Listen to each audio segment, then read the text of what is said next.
If you have a 2014 through 2019 this body style GMC Sierra or Chevrolet Silverado, you may be suffering a coolant leak and you're having a difficult time figuring it out. That's because this is the dripless coolant leak that is a known issue on these vehicles. I will be sharing with you through this video the technical service bulletin in terms of what it recommends. I'll be showing you what's going on, give you some tips and tricks how to replace one of these radiators and thermostats yourself. Stick around until the end. I'll go over the service bulletin at the very end with you so that you can see what's involved there. Also, please know this video is not sponsored by anybody, including ALLDATA. However, I'm going to recommend to you that you consider purchasing a DIY copy of ALLDATA. That's where I get my information on this particular truck. If you have an older vehicle and you're going to be doing your own service, even if it's newer, you can keep track of the technical service bulletins, campaigns, and other issues that the manufacturer may be issuing on your vehicle by having your own copy of the service for it. So check that out. Watch till the end. I'll go over the service bulletin with you.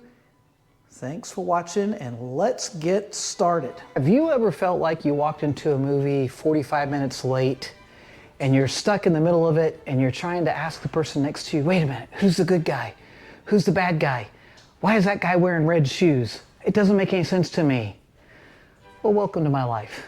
That's kind of where we are, and I decided to bring you guys along about 45 minutes late into this particular movie because at the place that I am now, if you have a basic set of wrenches and a general idea how things work, you've already gotten to this point with your truck.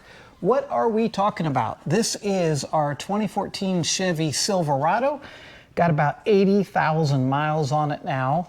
And this will be the second radiator to be installed since this truck was new. The first one was done under warranty after a lot of protest on my behalf, a lot of research on my behalf, reading the General Motors service bulletins where they discovered a defect in the thermostat system of this engine. So on your engine here, this guy is the thermostat housing. When the engine reaches a certain temperature, it opens and allows the coolant to flow through the radiator. According to General Motors, the factory thermostat was somehow defective and would cause a hydraulic hammering of the radiator, which would eventually lead to leaks. Now, how do you know that it's leaking? Well, right now, we know this one's leaking because I'm draining it. But how do you normally know it's leaking? What happens is you get that dreaded sweet smell. So if you have a 2014 to 2019 Chevy Silverado or GMC Sierra, you have likely dealt with this issue. You're going to deal with this issue at some point.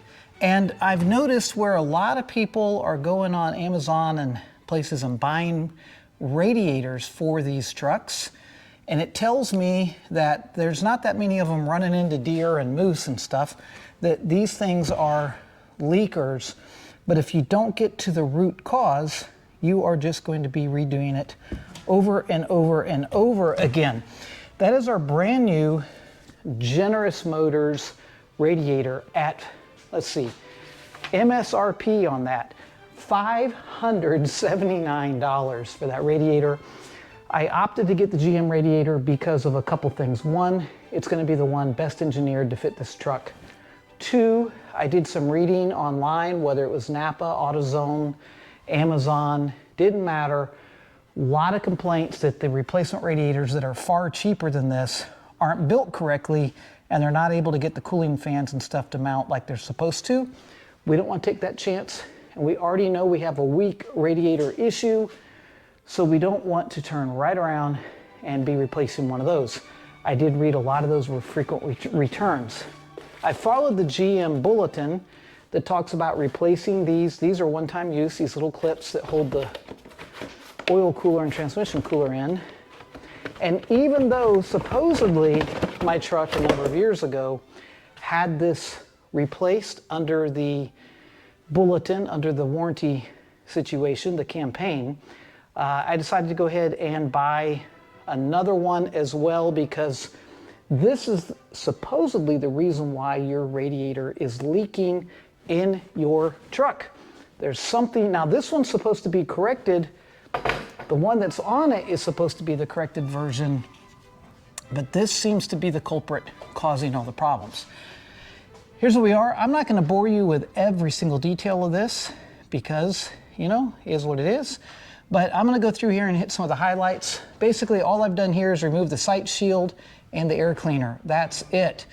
Getting to the drain cock is not easy. This thing is tucked down in here super tight, and there is a place that you can put a little tube on there to drain it, which I've done, which is going to help with making messes on everything. So I'm going to take a break here while it is draining. I did print off the procedures and I've been going through them. Any of you that have ever followed these kind of procedures, each one is kind of a jumping off point.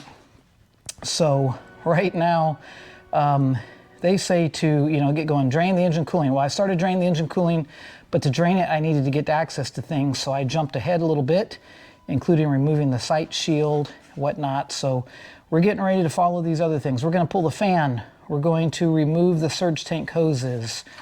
We're going to, I've already done this, air cleaner is out. We're going to remove the radiator inlet hose. We're going to pull the oil cooler lines. I just noticed mine are leaking. Going to have to replace those. I'm going to pull the oil cooler lines, transmission cooler lines, cap them off.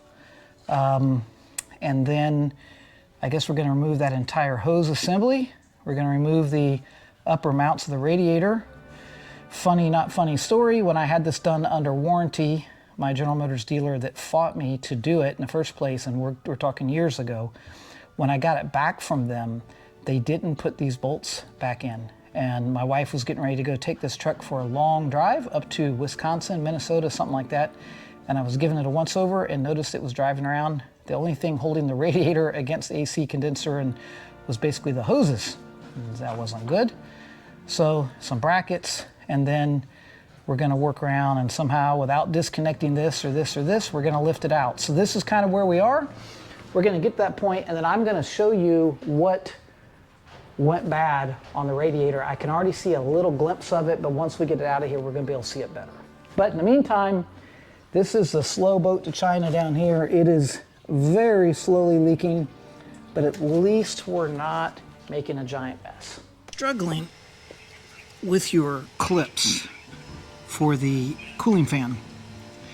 This little tab right here on the side has to slide out, and then once you slide it out here, this thing, then you can push the button here and release it from the fan. So that is a little bit tricky. So I pop these clips off down here holding the radiator hose and the transmission lines, actually those are engine and cooler lines, to this shroud. And I also think, yeah, we have to get this out of the way. I should be able to unbolt and pull this fan out. Looks like it's held in with 4 10mm bolts. Well, looking down here, before you can get your cooling fan out, you have to take these engine oil cooler lines off. I pop that one, and I pop this one. The trick is to once you get this little clip here removed, I can't do this and hold the camera. Once this pulls out, that line just slides right out. We'll cap it off. Should be good to go. I got that one capped off. Everything else is disconnected. Should be able to lift this out of here momentarily. So these little clips like this right here hold on the transmission cooler lines, the oil cooler lines. They have to be pulled out. They're also attached to the shroud. Let's see if it's clear. It's clear. Go back in there and read again, but that's it really kind of in the way right there. I think then we'll have to take him loose from this side because he's acting like a bracket around the radiator. Everything's off of there except for the lower hose. I can already see where it's leaking.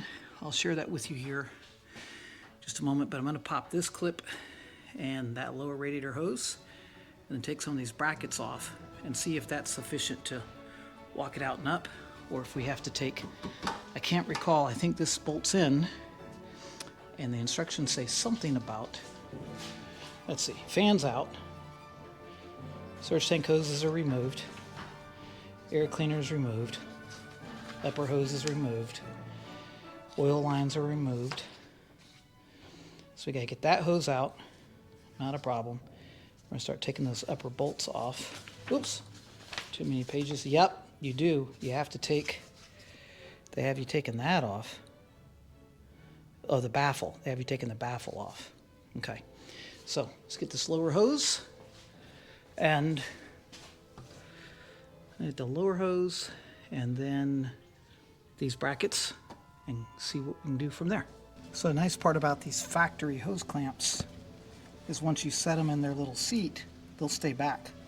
But I was noticing this bracket has to come off here that holds, this right here holds the AC condenser line, and the bolt is on the other side.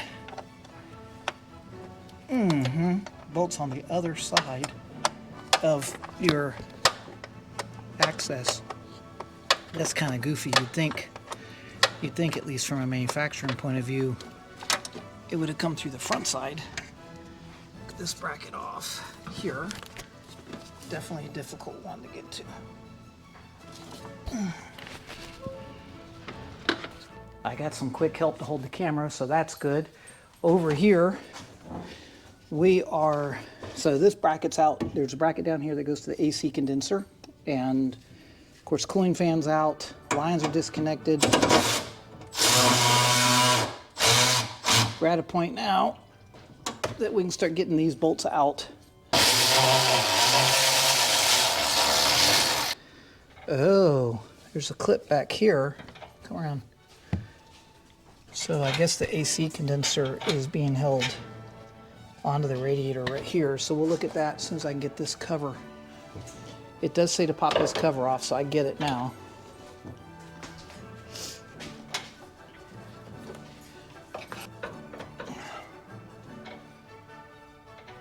I guess.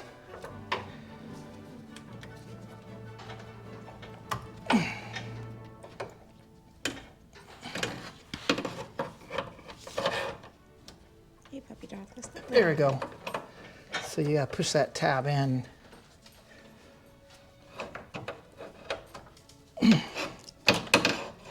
It's a Chinese handcuff, because if you have the screwdriver in the way there, let's see if I can do that with my fingers.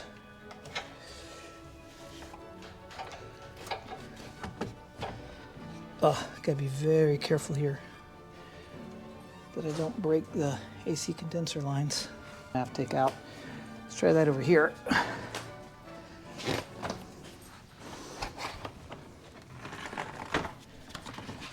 Well, we're about to lose this thing. So apparently you can take this out after, can't forget to put that back in. So you can take that out after, oh shoot. So this line's attached to the radiator as well. So you see this button, I need some hands over here. So this button right here gets pushed in, and then should be able to lift it up.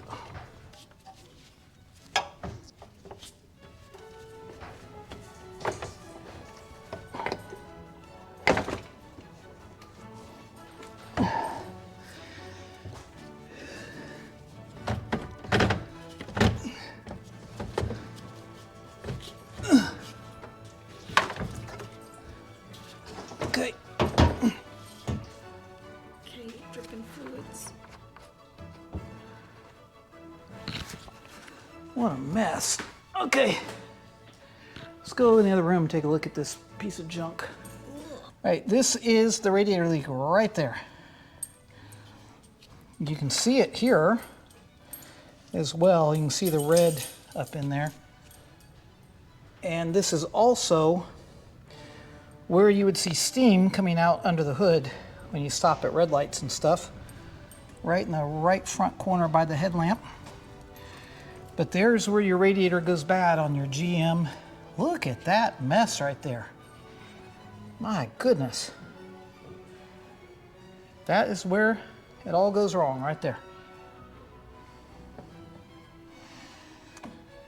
So I need to compare this one to that one, make sure they're the same. So far, so good. And then go ahead and get it assembled. Top tip that might be of some use is the removal of this upper tie bar.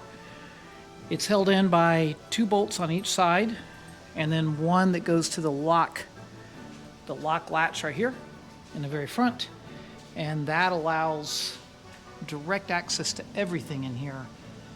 I've called the local GM dealer and went ahead and ordered new trans lines and oil cooler lines.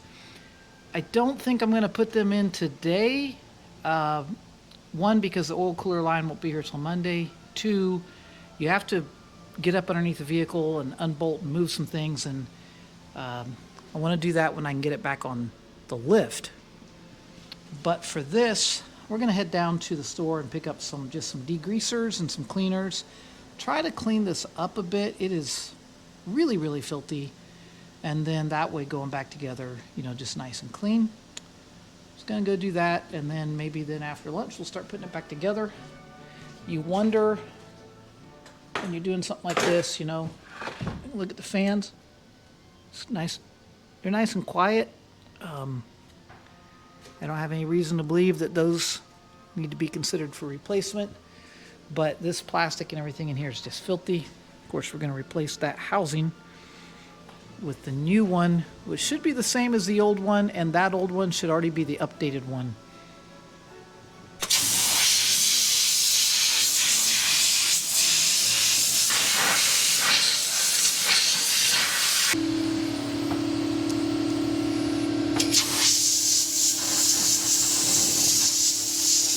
Nothing like making a mess inside your garage on a Saturday afternoon, but that AC condenser is way more cleaner now.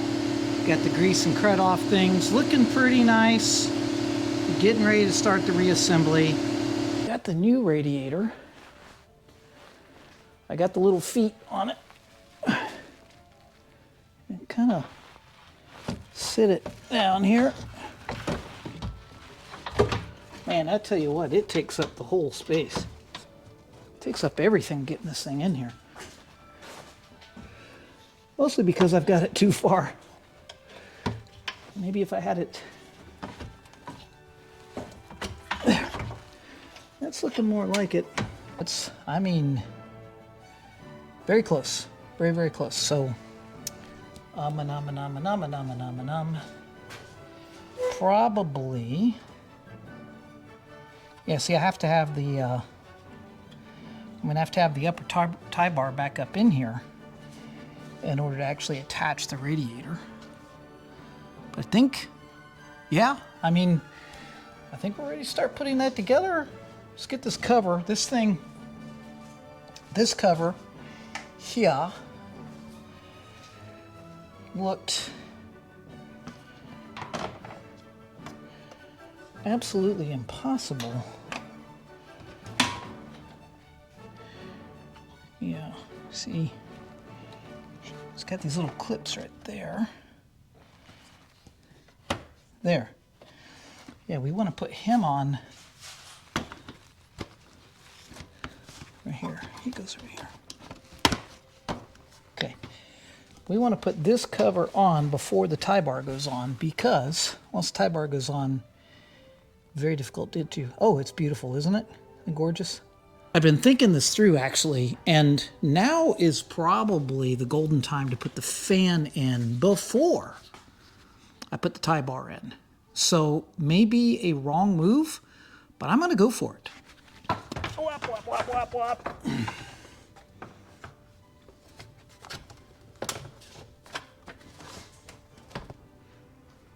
Okay, that's like attaching down there.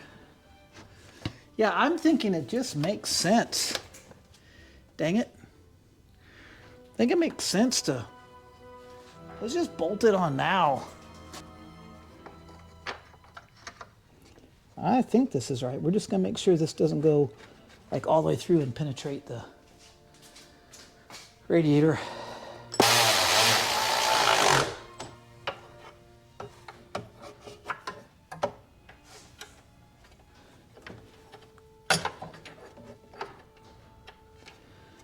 Kind of a weird deal here, huh? This guy goes from here to connect. And then this hole, there we go. Very strange stuff. There. Uh-huh. You didn't see anything I just did, but trust me, I did something. That cover goes on. So that has to go in deeper. Like that.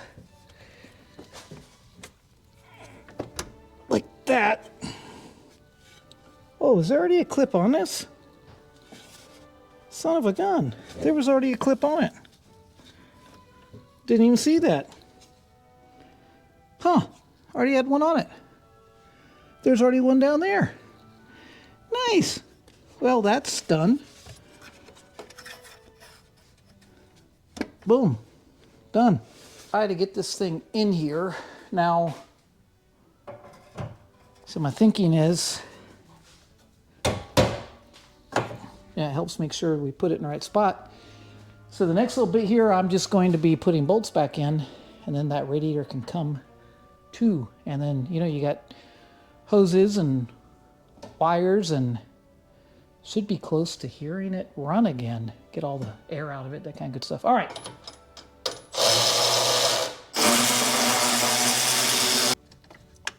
This is air conditioning lines. And somehow I have to go behind this. I have to get in behind here, tighten that up. So I'm going to work on that with two hands. So this is the thermostat, and this is supposed to be the upgraded version of the two, but again, we are having the same exact problem blowing the radiator, as the bulletin says you will, with the bad design, whatever the bad design truly is. So this is the updated one, and I'm replacing the updated one with an updated one. It is. There we go. Right, that's, oops. Okay, so supposedly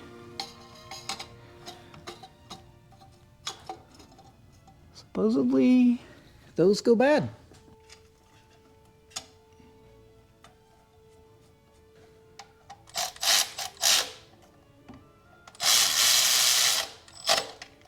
It has been a couple days since I last turned the camera on. Been waiting on some parts.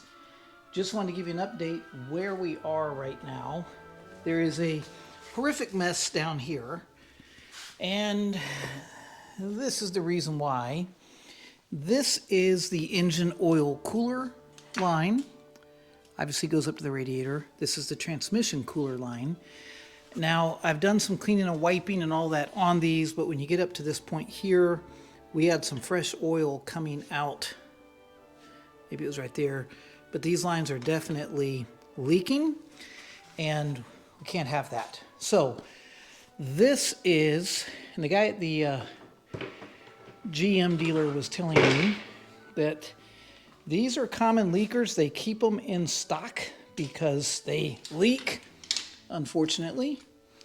So I wanted to make sure and lay them all out side by side. Kind of interesting, the original one has tapped holes here. Looks like you could put some other fittings on it. Those are sealed. That appears to be the same. We come up, this is where it mounts to the side of the oil pan. The rest of this looks very similar.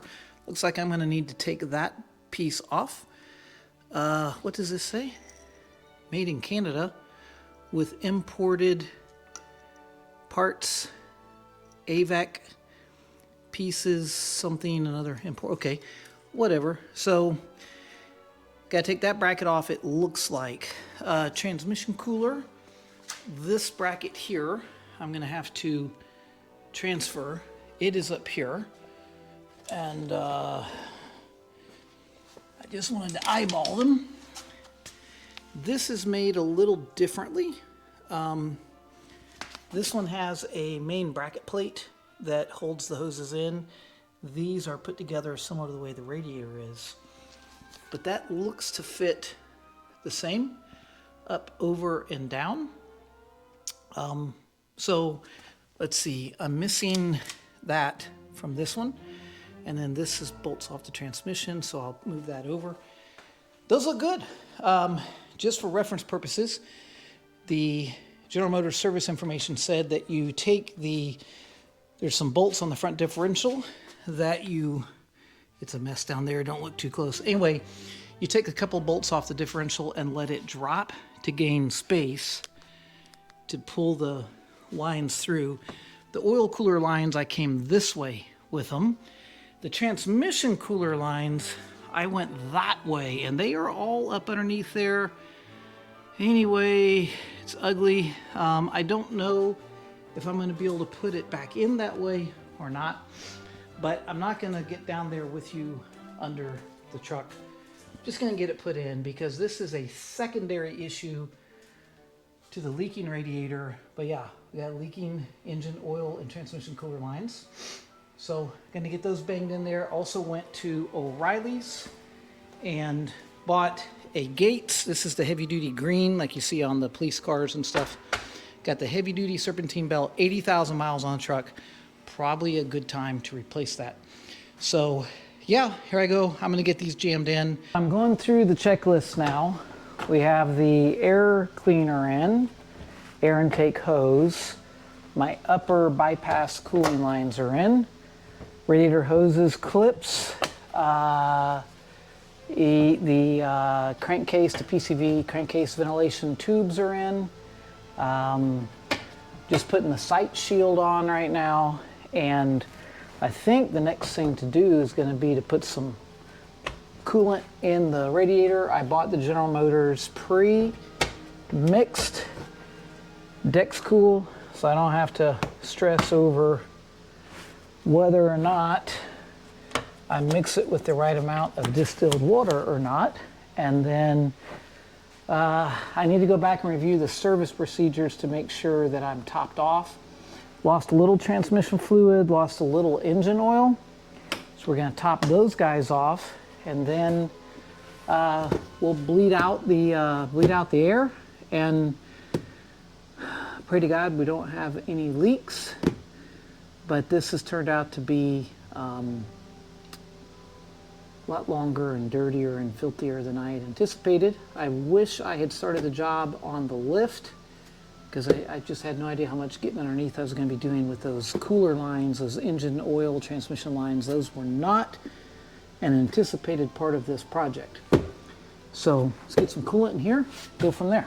I'm going to give you a top tip.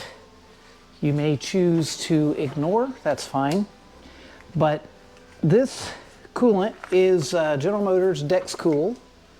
It is the OEM, original equipment manufacturer material, ready to go based on what General Motors designed this engine to do. Now, here's the deal. A lot of people think that they can go to the auto parts store and buy one of those all make, all models antifreeze coolant.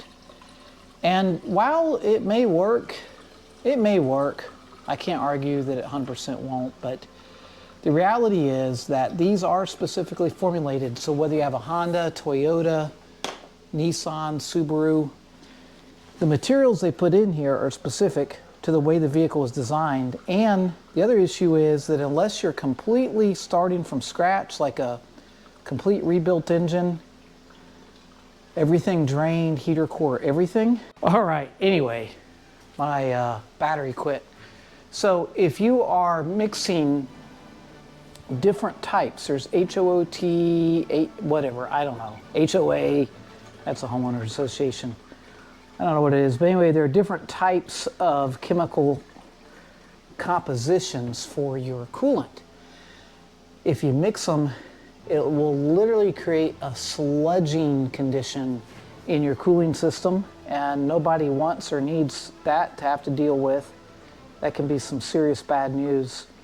So the best way to make sure that your cooling system stays healthy, that you don't generate any clogs or anything in it, put the OE stuff in it. If you have to buy, in a pinch, if you have to buy some other stuff, just make sure that it's recommended for the manufacturer that you have, because believe me, it makes a difference.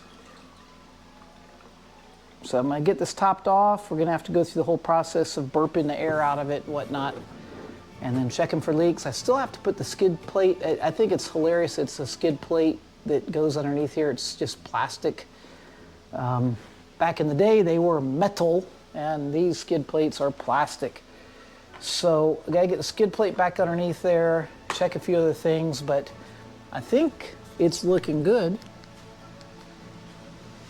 Got our green belt in there, our new hoses rubbed together, and they put this covering on them. That's a good idea. You can see my brand new ones down there. A lot of money spent. I mean, we're talking materials, consumables, I mean, $1,000 to put a radiator, new hoses, coolant. It's insane. Just everything is too expensive nowadays. But cheaper than a new truck. Believe me, I looked at the new ones while we were there. They are sweet, but they're sweet by a lot of money. They are discounting them now. $9,000 discount off MSRP. That's new. So yeah, I'm gonna just let this keep burping and doing whatever it does, and get this bad boy back filled up, get it running, check it for leaks.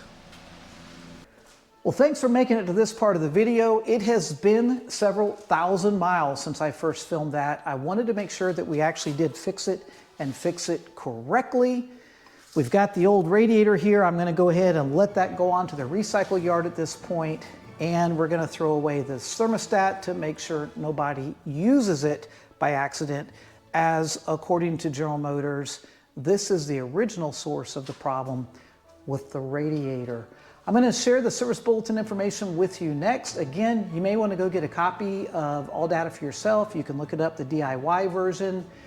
You won't regret it. Not sponsored, just something I highly, highly suggest you do. I'm going to go ahead and close out the video with that. Thank you so much for watching. I hope this has helped, and you can certainly leave a comment down below.